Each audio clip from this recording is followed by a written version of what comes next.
So let's just say that's good for now and hit the opponent for 9. Swords go burr.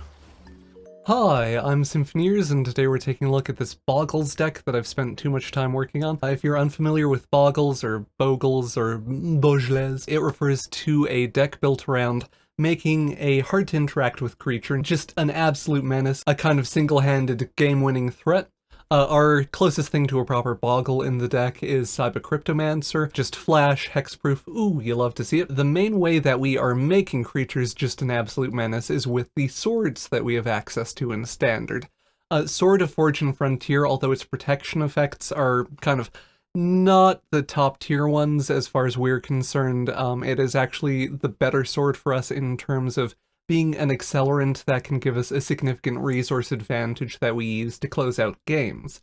Sword of Once and Future we're less set up to utilize, with only Seed of Hope being a kind of valid hit for it, but the protection it gives us from blue and, most importantly, black are much more relevant. The Surveil can also do some kind of hand fixing or draw fixing stuff too, so even though we're not super efficiently set up to maximize the on-hit effect, it's still quite good. These swords together give us a lot of protection from a lot of Standard, and they're kind of one way that we can make things other than Cryptomancer very difficult for some decks, or just outright impossible for some decks to deal with. In the 2-drop slot, we have Patchwork Automaton. We're a relatively artifact-heavy deck, so we do have some of the artifact kind of payoff creatures. It is a pretty good threat, and it is a little bit bogly, or like a little bit removal resistant on its own, with Ward 2, which is great. We're running a full playset of Deeproot Wayfinders. I found that this card actually overperformed relative to my expectations. This deck quite likes its ramp effect because even though the deck is kind of relatively efficient and low curve, we do end up being relatively mana intensive because the swords are like 5 mana total to play and equip. And we do also want to do things like equip Reality Chip and play cards off the top and like as many creatures as possible, and etc. and etc. So we do want mana and ramp and stuff. But we want like a cheap, efficient, repeatable version of ramp, which is exactly what Deeproot Wayfinder gives us. So that's kind of why that's in the deck. We're playing 4 reality chips in the deck. This is just a kind of another way to leverage some of the supporting cards that we're playing in order to make the swords work. And the kind of future side effect, the equip and playing cards and lines off the top of our library thing, is actually just very powerful if you get it going, and is a way that we have to overrun the opponent with value, even though we are not kind of a traditional value or ramp deck. I already touched on the Cryptomancer. It's maybe just worth briefly mentioning that the backup ability, the kind of protection effect, is actually very good and useful, so I'll kind of use this first as a protection effect and then start equipping it with swords and stuff. Although that also kind of depends on board state and threat development and etc. In the 1-drop slot, we have 1 Eater of Virtue, just because it's a very good sword, legendary Bone Splitter. Most importantly, for the purposes of this deck, Eater of Virtue can eat hexproof. So it's something that is really good to have on a Cyber Cryptomancer if you have one down. Our primary 1-drop threat is Teething Wormlet.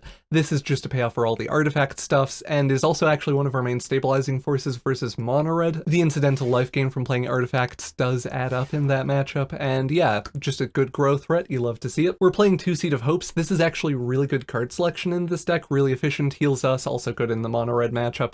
And just, yeah, helps us churn through our deck a little bit, assemble the swords and land drops and whatever else we need.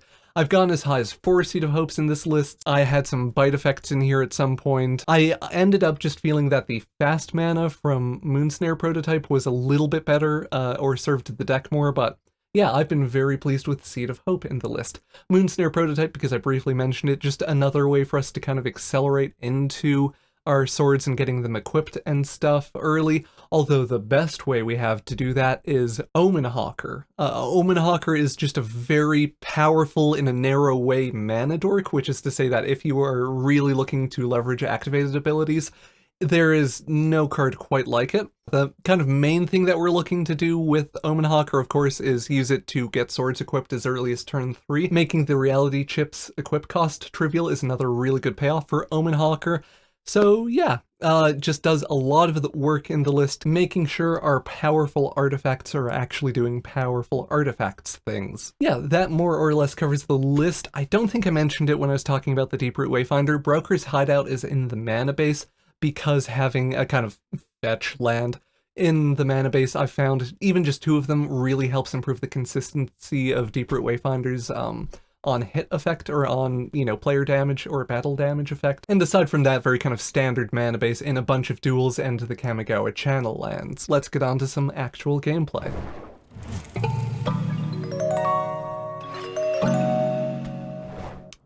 Okay.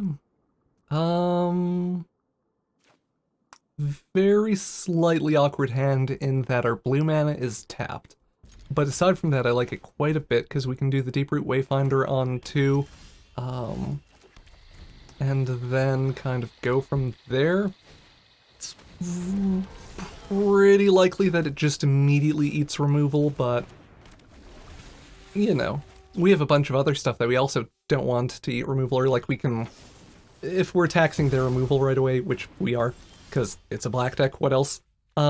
We could just do Omen Hawk or Deeproot Wayfinder. Save the artifacts for later. I don't hate that. Because then we can do Wormlet Automaton, or like Wormlet Chip. Go for the threat on the Wayfinder again, sure, so we're just dealing with a pile of spot removal. Yeah, let's do Wormlet.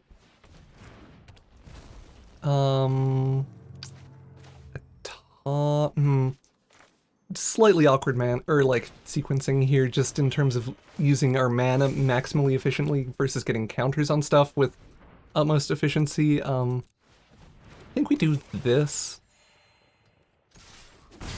And then on a subsequent turn, we can maybe like slap the chip on Automaton. Get something happening there. They will kill the Omen Hawker. Good job, opponent. Or like, yeah, that happens. So, Reality Chip, Deeproot Wayfinder, our opponent's struggling on mana, so the Patchwork Automaton's ward text is still very relevant. So let's get this stuff firing off. I'm assuming with the Life of Toshiro Umezawa that our opponent is playing like an Invoke Despair list. So getting an additional turn or so here is good. If they're doing the -1/-1 mode, that probably means they have another cut down, and they want to like shrink the Wormlet. Okay, no, they're reconsidering. Sure. So no other cut down in hand. Graveyard Trespasser, that's fine. For like very against us. Wormlet already has Death Touch active, which is nice. They're keeping the Bankbuster back defensively. We would like to play off the top here as much as possible. Not our first choice sword, given the opponent, or like the kind of board state and stuff, but we can still get it equipped and trundle on in with probably the Wormlet. We'll get the Omen Hawker down just to make the auto tapper for this a little bit nicer. Yeah, do I want... we can attack with both. I don't know if I want to risk the I can probably risk the Wormlet, like them trading with the Bankbuster. It has 3 counters on it. So yeah, let's tap, or we can tap the chip here for Moonsnare Prototype. So this is also just good pressure attacking in with both. Like, if they don't block anything, we hit them for 9, which, thumbs up.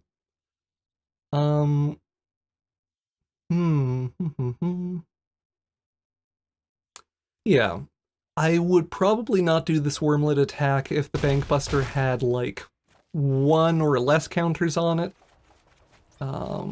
Ooh, decent hits. Or, like, land plus Seed of Hope off the top. I'll take it. We can land off the top, and that's a sword we like in this matchup. Cool. So, board at present, we want to equip the Sword of Once and Future onto the Teething Wormlet, just because then our 2 sword threats are removal resistant, Our opponent's at 8 and we're at 24, which you like to see, and the opponent doesn't like it as much as I do. So good games to the opponent. We're able to just absolutely punish their kind of stumble on mana and stuff that start from them. Sure, I will take this hand. We will do a Moonsnare prototype on 1, then Omenhawker plus Deeproot Wayfinder on 2, using the prototype tap Omenhawker to pay for part of the Wayfinder, or the generic Pippin Wayfinder. And then on turn 3, ideally play Sword, equip Sword. Hopefully we just draw the land to do that, but Moonsnare prototype can also come in on that turn, or be relevant on that turn. So yeah, we'll see how that goes. We probably actually don't, like if we stumble on land drops, we do it for Sword of Once and Future versus Dimir.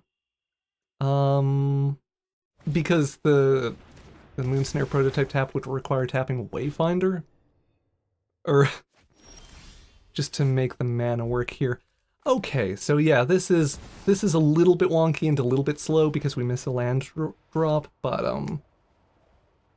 submit and equip, and now the Deeproot Wayfinder should be relatively safe from their deck. Protection doesn't protect from like edict effects, so like a Gix's command with the sacrifice biggest creature mode would get us if they fired off, 2 Shieldred's edicts. That would deal with our board, although they can't because of mana right now, of course, but you know what I mean. So yeah. Esper. Okay. Misery Shadow, sure. We keep not drawing lands. I'm going to attack with the Wayfinder here, because I think that this will help us do land drop stuff, or like, oh great. Yeah, this'll get land drop things firing. Hitting the Seed of Hope there too is quite nice. Little bit of card. Well, I think I'll take the Sword of Once and Future. We will also... Will we square that out, or do we want to draw that? We have enough, like, sword nonsense in hand that I kind of want to draw the land, and we know we already got the Broker's Hideout happening, so... Sorry, it'll shuffle, what am I doing? Not a consequential punt, but me not thinking through how things would resolve properly. We will get out a Sword of Once and Future. Oh, we could have done this. God, I'm dumb. Oh, now that is a consequential punt. Oops. Honestly, or like, yeah, to explain the punt, I don't tend to stumble before 3 on mana that much with this deck. I'm running a responsible number of lands, I think 22, which I know sounds low, but is on curve. Urtai Resurrected, hit Omenhawker. It's the only legal target for that ability, so yeah. We draw a sword.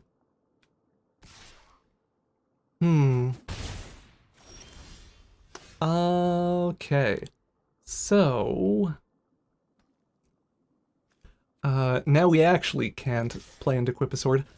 Boy, that's an embarrassing thing to have in a video. Yeah, anyway. I think we'll shove both of these in the bin. We have 2 creatures in hand, and as far as like other creatures or other... we're looking for mechanically unique things, like the reality chip. So we maybe want to keep that. Let's get a duel on the field just to maybe make our mana a little bit cleaner, a little bit easier. Sorry, I should... mini punt there. God, this game is messy. It's fine. With 3 Moonsnare prototypes, we can actually do this. Tapping equipped swords with multiple swords equipped is real awkward or fiddly, but it does work. So this is happening. The opponent's at 10. Yeah, definitely feeling feeling awkward about that turn where I miscounted equip costs with our mana. We're probably most concerned about a Wandering Emperor, although they don't have a second white source, right? And am I... yeah, Emperor is 2 white pips. If they're just trundling in with Misery Shadow, I'm not, like, deeply concerned here. Or, yeah, I more or less approve of that attack. Does let us get in with Teething Wormlet, potentially. Path of Peril. Huh. Okay. Well, that is bad. So, opponent had a Sweeper. Sweepers do not,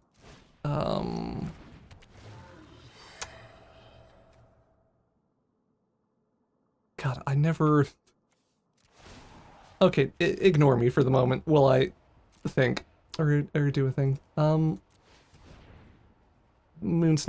God. Moonsnare prototype. We want to... Autopay. Tap the sword we're equipping. Cool UI. It's just literally awkward to click, which is why it didn't resolve properly before. So that happens, and then we will do what? Get a reality chip down? Or another Sword of Fortune Frontier. We can equip this sword too. Let's just get another sword down for the moment, I think.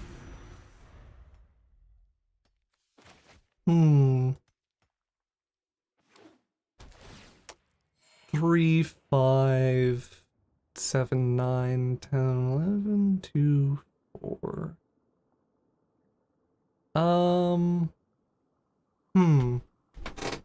We can hit them for a bunch, potentially, which is helpful. Kaido high. I feel like not attacking with Urtai there is weird, but maybe they're not that pressed for card quality stuff. Yeah, like just discard a backwater. Blade of the Oni, sure. Our opponent going a bit off script with their Dimir deck. Or Esper deck, sorry. Let's tap this less annoyingly this time. Or get...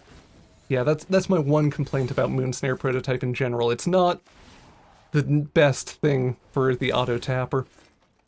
So let's just say that's good for now and hit the opponent for 9. Swords go burr. We'll chuck things in the bin with Once and Future and recast Seed of Hope. Grab the... we could go either way here. I'll grab a land. We're going to have so many Sword of Fortune Frontiers triggers that I want to make sure that we have some lands to play. So yeah, we will play those 2 lands. We will play a Deeproot Wayfinder. We're pretty good on swords. Once again, we're just tapping with the Moonsnare prototype here, or via the Moonsnare prototype. We could get an Omen Hawker down. I think I would rather get a Cryptomancer down, just to fiddle with creature sizing and to have another resilient threat, or like potential threat on the field. Yeah. Our opponent fishing for something with Kaido. Something you don't know. Yeah, another sweeper would get us, but they don't have another sweeper. So we get them. Good games to the opponent. Yeah, this hand is solid. We'll keep it. White. Okay. The Cryptomancer draw is good here, potentially. Like, it's one of our main ways to not get got by the Wandering Emperor in particular, lay down arms, that type of thing. I don't know... We kind of have 2 choices for developing the board here. We can play out Deeproot Wayfinder with no protection, or we can hold up the Cyber Cryptomancer for the Omen Hawker and then slap the Sword of Fortune Frontier on the Omen Hawker on turn 3. Or the Cryptomancer or whatever. Or yes, sorry, it would be on the Cryptomancer because the Omen Hawker would need to tap to equip it. Yeah, I don't... Okay, that does actually push our hand in one direction. So we will do the Moonsnare prototype and the Deeproot Wayfinder. Protecting the Omen Hawker with a Cryptomancer versus... Like, between the two, just assuming the two lines are equal, this kind of does more board development for us. So yeah, we go down a Wayfinder, but we still have access to the Sword of Fortune Frontier play. How slow rolly do we want to be? Let's get the Sword of Fortune Frontier. Yeah, let's just do the thing. Actually, I think it might have been more correct to play out Chip, hold up Cryptomancer. They don't yet punish with more removal. Ossification number 2, okay. So that's awkward. Yeah, getting punished for how I've been developing. We will play out the Chip. And we'll hold up the Cryptomancer. We'll be responsible, finally. Hold up the Cryptomancer here. Yeah. Awkward game in that me trying to, like, gamble and test and be like, oh, no, Moonsnare's actually developing more efficiently than, you know, playing safe. Yeah, that whole line very much getting punished by the early removal. So, Cryptomancer, counter on the Cryptomancer because we're looking to... Yeah, I think I just want to equip the chip on the Cryptomancer. Equipping the chip here gives us a bit of resource advantage, or like will help... Oh, that's nice. Like getting a sword off the top. We will tap the other sword to pay for this sword. Hey, I heard you like sword, so I put some sword on your sword. We can technically attack here. I'm gonna say no attacks. There might just be an incidental, like... You know how people on the ladder are. They will run a pump spell in a weird spot or whatever. Our opponent playing mismatched planes.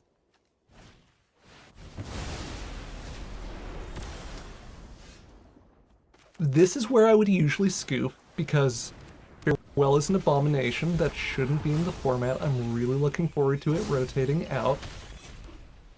Specifically, decks like this are why I hate Farewell. Try to best me. Because compared to like a super linear, kind of minimal decision-making mono red deck or whatever, we do a lot of board development with cards like Sword of Fortune Frontier and the Reality Chip and etc. And traditionally, those are a good way to give an aggro deck or a tempo deck or whatever, like, some more resiliency, because they don't get got by common removal. Or like with Farewell in the format, with a kind of free sweeper, or with a just very good sweeper in its own right, even if it didn't also hit artifacts and enchantments in the graveyard. Seeing semi-heavy play in the format, that just kneecaps us so hard. Like, this is... Farewell, yeah. You can pretty much always just scoop once a Farewell resolves, because it does hit our ability to develop like that so hard, and like we are just doing nothing here. So I'm going to say, good games. This is a weird hand. I've gotten relatively lucky in recording today in that we've often had like one drop accelerator like an Omen Hawker or Moonsnare prototype, and a sword and a protection thing. We have Cryptomancer and just a pile of automatons. I think, yeah, this is an atypical hand, but it's not horrible in that just chaining automatons is kind of fine. The draws we want to see, this hand is less fine versus mono red. Versus mono red we want, yeah, Seed of Hope and Teething Wormlet. Oop. Oh god. I've fiddled with untapped. Yeah, so opponent for the Swift Spear for the opponent. Mono red opponent doing a big think there. Patchwork Automaton. We get a Seed of Hope, which is something. They're going to be removal resilient and stop holding priority. Okay, they don't play with Fireface. They're holding it for the Swift Spear prowess. Yeah, oh god, I'm gonna have to edit this match a fair bit if they keep this up. Play with fire, okay. They're saving it for the automaton, which is responsible, paying the full ward cost. Not great, but better than taking that to the dome. We will do Otawara, Patchwork Automaton, and I'm just gonna fire off this at sorcery speed. Yeah, to try to grab, we hit an Omen Hawker. Omen Hawker's okay, we maybe even just would be fine with, like, a land. Yeah. Opponent's really chewing through their burn here. Broker's Hideout, sure. That gives us a relatively clear sequence for this turn, or play for this turn, I think. And let's grab a green, because we've been a little bit pressed on green. We'll play out an Omen Hawker, and if they target the Omen Hawker with burn, we flash in a Cryptomancer. We probably flash in a Cryptomancer anyway, just to have a good removal resilient body on board. Yeah, when I have multiple Cryptomancers in hand, I will jam one just to, like, use mana efficiently. Invasion over Gotha, sure, so it will actually be relevant. We will, yeah, wait until the target resolves, or that trigger resolves, and then we'll protect the Omen Hawker. We do take 4, yeah, this... Maybe we're okay. I will let them have this hit. So we can sort of once in future, doesn't give us a lot of protection here. We can automaton, moon snare prototype. Yeah, I think we want to automaton first, just to have or start building up a decent body. Moon snare prototype doesn't let us play out Cryptomancer because we have that green source. So that has ended up working out a little bit awkwardly. We can attack with the Omen Hawker here, and potentially trade with Balmor if they are... Yeah, they don't, which is responsible on their part. If they're feeling lucky. So... Probably just flashing in the Cryptomancer again, honestly. Land for our opponent, that's promising. The hit in my face. Okay, so we know... Yeah, okay. So let's get the Cryptomancer down. Counter kind of anywhere. Say automaton. I am literally just going to chuck... Honestly, I'm just going to chuck both of them under the bus to help reduce the odds of us being dead to top deck burn. We have 2 Seed of Hopes in the bin.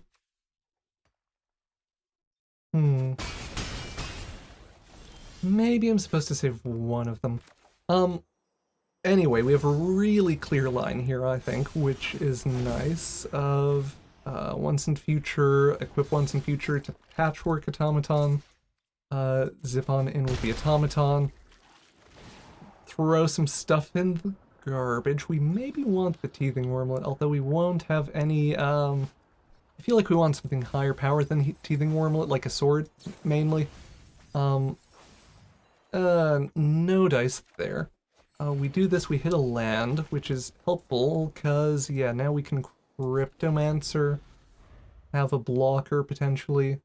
I think they're probably supposed to flip Invasion over Gotha there, around the prior turn. Even though it's a little bit slower, it just gives them more of a board advantage. And they're definitely supposed to hold the third path Iconoclast for their second main, because we can do this and stop a point of damage. I wouldn't take that block if they had a card in hand. So let's play out the Moon Snare prototype. Do we want the channel ability? I mean, we can. That feels like kind of playing scared to me, or we potentially have a semi-good clock. Do we attack with Omen Hawker? Is actually a more interesting question. Yeah, I think we do. We attack with the Omen Hawker because if they let the Omen Hawker hit them and lose the third path Iconoclast, we have a 2-turn clock with Automaton, or like, yeah, we kill the next turn with the Automaton, and it's partially removal resilient.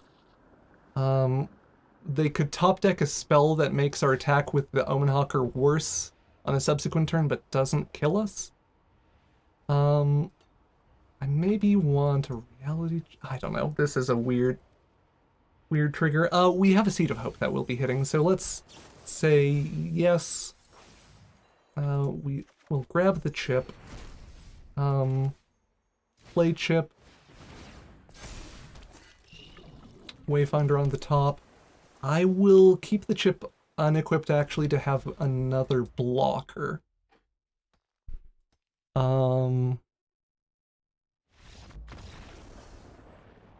Hey! Oh, I was real nervous that game if you couldn't tell, but we do get there in the end. Good games to the opponent. I think I'll end the video there. If you liked the video, please consider, liking, subscribing, and clicking all the buttons and stuff. Helps the channel a lot. You can also support on Patreon, follow me on Twitch, and if you have an Amazon Prime, hey, hop over to Twitch and drop that off, why don't you? It's literally stealing money from Jeff Bezos and etc. I don't know what this outro is. Thank you for watching, have a wonderful day, bye-bye. Thank you for watching the video, and an extra big thank you to the Patreon patrons and YouTube members that help make these videos possible. Hope you have a wonderful day, bye-bye.